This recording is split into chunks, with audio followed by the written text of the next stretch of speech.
जय जय श्री कृष्ण, जय जय श्री कृष्ण, जय जय श्री कृष्ण। आज दिन सोमवार है, तिथि आषाढ़ शुक्ल तृतीया। मैं दूसरी राधा कृष्ण प्रिया कृष्णानंद डीके पंडा पूर्व आईजी पुलिस, मेरे स्वामी मेरे पतिदेव भगवान श्री कृष्णचंद्र के श्री चरणों में कोटि कोटि प्रणाम, साष्टांग दंडवत। बाकी सभी को आशीर्वाद, सबका कल्याण हो। कल आषाढ़ शुक्ल द्वितीया को जगन्नाथ महाप्रभु का रथ यात्रा उत्सव था।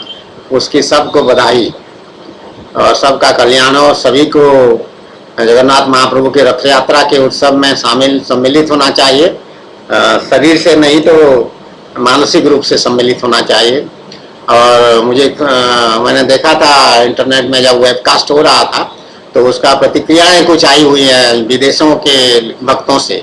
कुछ तो विदेशी हैं, कुछ भारतीय हैं जो विदेश में रह रहे हैं और बहुत खुश होकर, बहुत प्रसन्न होकर के वो लिखे हैं उसमें कि आज का दिन जो है हमारे लिए अमूल्य है और जगन्नाथ महाप्रभु का जय हो, जय जगन्नाथ ऐसा लिखे हैं। और हम धन्य हुए, आज रथ यात्रा है, हमको बड़ा अच्छा लग रहा है। इस तरह से वो प्रतिक्रियाएं वो अपना टिप्पणी दिए हुए।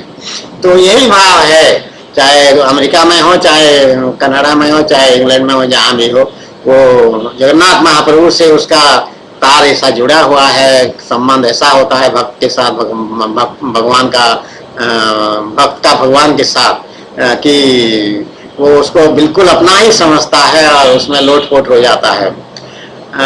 तो बहुत ही आनंद की बात है जगन्नाथ महाप्रभु का रथ यात्रा का उत्सव मनाना। बहुत ही खुशी की बात है। मेरे स्वामी हैं, जब साक्षात श्री कृष्णचंद्र हैं। जगन्नाथ महाप्रभु कोई अन्य देवता नहीं है, वो श्री कृष्णचंद्र ही है। और इसका प्रतीक भी है उसमें, जैसा लिखा हुआ था वेबसाइट में भी, कि ये this is to commemorate the journey of my husband my lord Shri Krishnachandra from Vrindavan to Mathura.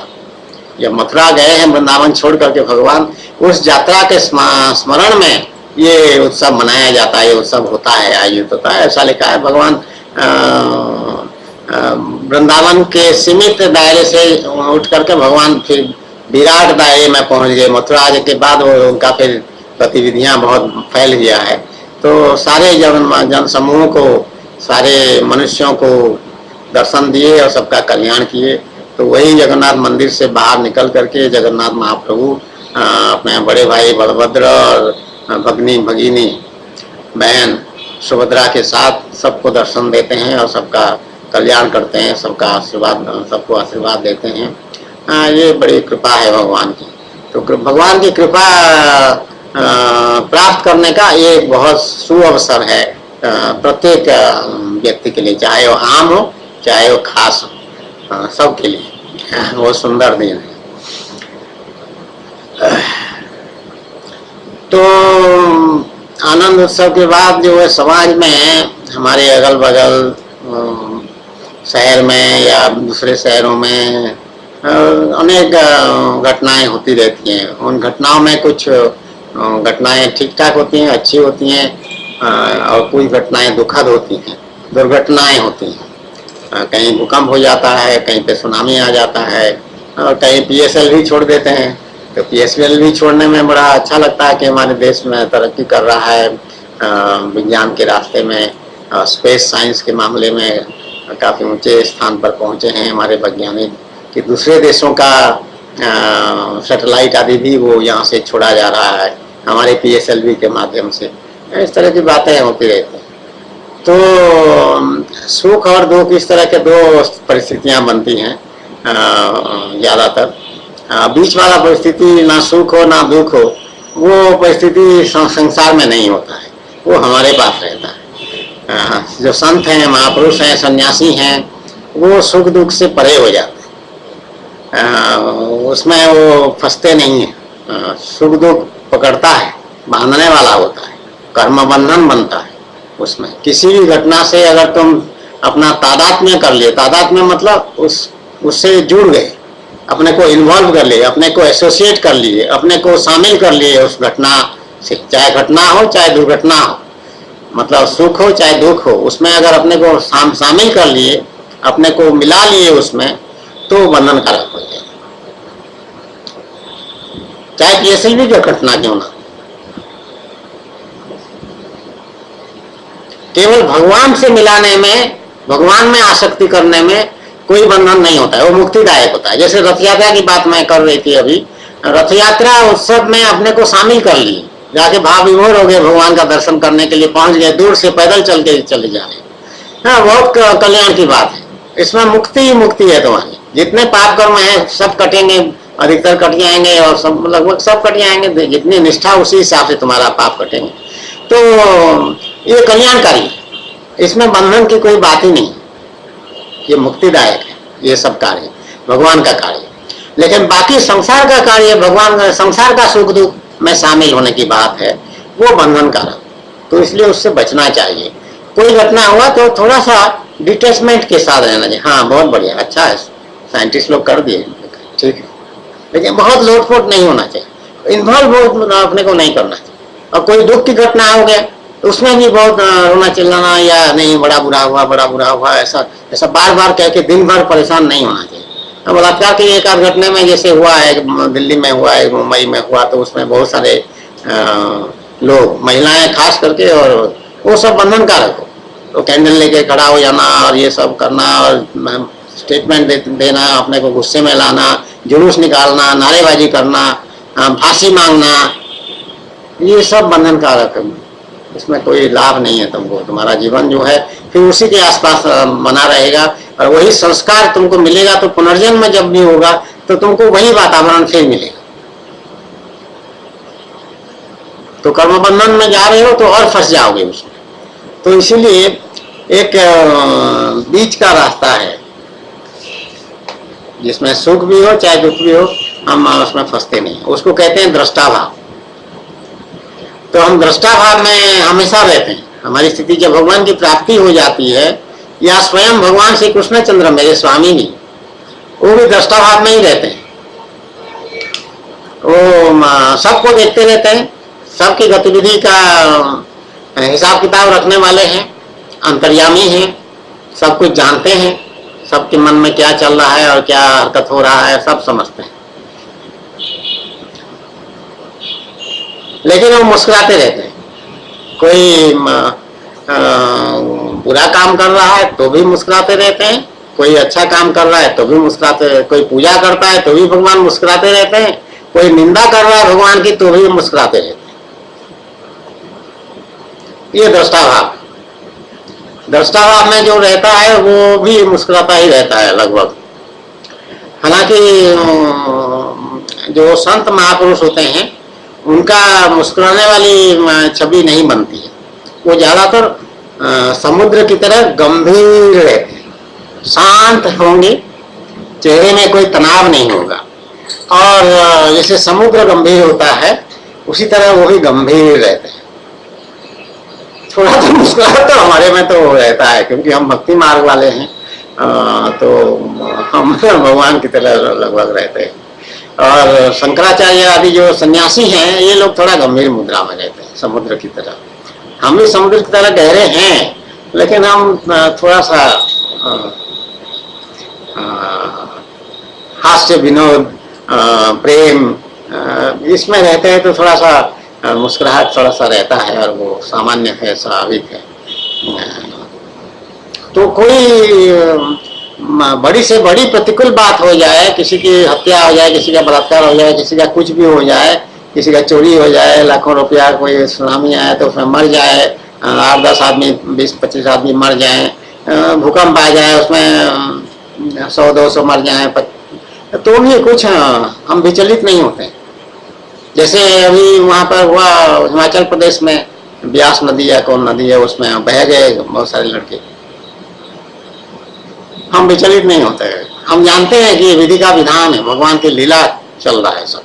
इस संसार में भागवत महापुराण में एक श्लोक है, कभी मिल जाएगा तो बताऊंगी, याद तो नहीं है श्लोक संख्या, लेकिन उसको वो श्लोक याद है कि इसमें भगवान कह रहे हैं कि जो भी काम यहाँ पे दिखाई पड़ रहा है, हो रहा है, वो सब भगवान की लीला है, सब मेरी लीला है, भगवान कह रहे हैं। तो सब चीज भगवान की लीला। जो बह गए 20-25 कितने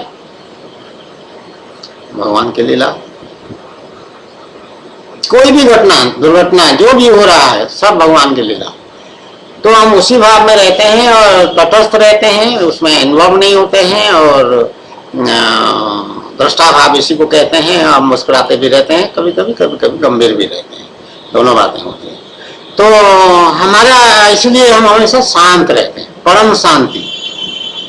हमारा पारा ऊपर नीचे नहीं होता है, टेम्परेचर ऊपर नीचे नहीं होता है मन का, या मन तो है नहीं, दिमाग का कह लो या जो भी कह लो हमारी स्थिति का कह लो। हम स्थिति हमारी खाली है, हमारा मन बुद्धि चित्त अहंकार कुछ नहीं है, सब भगवान के पास चला गया है। अंतःकरण चतुष्टय नष्ट हो चुका है, तभी भगवान की प्राप्ति होती है। तो दृष्टा भाव में हम रहते हैं। तो इसमें जिसके साथ अन्याय हुआ है, अगर हम उसके साथ हमदर्दी ना करें तो वो बुरा मान जाएगा और कहेगा ये कैसे हैं, एक शब्द नहीं कहा उन्होंने। तो हमको हम लोक व्यवहार के लिए, लोकाचार के लिए कुछ व्यवहार भी करते हैं, तो उसमें जरूर हम अपने संवेदनशीलता का परिचय भी देते हैं और कहते हैं कि अच्छा नहीं हुआ, बुरा हुआ। क्योंकि भगवान का एक विशेष गुण है करुणा का, करुणा निधान कहते हैं भगवान। तो वही करुणा हमारे अंदर भी है। तो सामान्य रूप से दृष्टाभाव में रहते हुए भी हम व्यवहार में कुछ करुणा का प्रदर्शन करते हैं या करुणा दिखाते हैं, दया दिखाते हैं। और सर्वभूत हिते रता, सबका कल्याण किस प्रकार हो, सबको शांति हो, सबको सुख मिले, ये भाव तो रहता ही है भगवान में भी और हमारे में भी। लेकिन भाव असल में अंदर से दृष्टा भाव का है कि इसके साथ ये होना था, इसलिए बेचारे का साथ ये हुआ। दया का भाव है उसके लिए। ऐसा नहीं है कि हम निर्दयी हो गए हैं या निष्ठुर हो गए हैं, ऐसा नहीं, ऐसा नहीं है। भगवान भी कभी निष्ठुर नहीं है। चाहे गोपियां जितना उनको गाली बके ब्रज में, ब्रज की लीला में बहुत उछल कूद किए हैं ब्रज में, गोपियां जो है भगवान के ऊपर बहुत आक्रमण करते थे, बहुत बातें सुनाते थे तरह तरह से, और बहुत उपद्रव किए हैं गोपियां भगवान छूट दे रखे थे, क्या करें। तो दृष्टा भाव ये संत महापुरुष या जिसको भगवान की प्राप्ति हो गई उसकी स्थिति है। तो भगवान की स्थिति है दृष्टा भाव। अक्रियता, कोई ज्यादा हिलना डुलना नहीं, शांत स्थित। तो दृष्टा भाव का अभ्यास सामान्य मनुष्य को भी करना है, करना चाहिए, जो कर सकता है, जो साधक, खासकर साधक हैं या भगवान में रुचि रखते हैं, भगवान की पूजा अर्चना करते हैं, तो रखते भी हैं। मैंने देखा है संसार के कुछ लोगों को जो जिनमें सात्विक गुण प्रखर है, तेज है, भगवान में लगे रहते हैं, दान दक्षिणा करते रहते हैं। वो हमेशा कोई दुर्घटना भी हो जाता है, चलो जो हो गया हो गया, अब क्या करें, भगवान की कृपा है, जैसा भी हुआ कृपा ही समझना है, और ठीक है, सहते हैं, कुछ उपाय करते हैं, इस तरह से शांत रहते हैं और ज्यादा घबराते नहीं, गुस्सा वुस्सा क्रोध आदि नहीं करते, लोभ आदि नहीं करते। तो ये दृष्टा भाव का उदाहरण है। दृष्टा भाव करने से कर्म बंधन से तुम मुक्त हो जाओगे, और दृष्टा भाव अगर नहीं रखोगे और हर एक में शामिल हो जाओगे, नारे लगाना शुरू कर दोगे, कैंडल जलाओगे, खड़े हो जाओगे, तो ये कर्म बंधन बनेगा, बनता जाएगा। तो वो रेशम के कीड़े की तरह तुम अपने को कर्म बंधन से लपेट लोगे, जिससे तुम्हारा पुनर्जन्म होगा और वही वातावरण फिर मिलेगा, क्योंकि ऋणानुबंध के नियम के अंतर्गत फिर वो ऋण का चुकाना पड़ता है एक दूसरे को संसारिक जन्म में, तो मर्त्यलोक में। तो ये मर्त्यलोक में आकर के ये दुखालय है, तो दुखालय में दुख फिर भोगना पड़ेगा, सुख थोड़ा सा मिलेगा, दुख ज्यादा मिलेगा। तो इसलिए इससे मुक्त होने का उपाय है कर्म बंधन से छुटकारा होना, और दृष्टा भाव इसके लिए बहुत उपयोगी है। जय जय श्री कृष्ण, जय जय श्री कृष्ण, जय जय श्री कृष्ण। बोलो आनंद एक बार, हरि बोल हरि बोल हरि।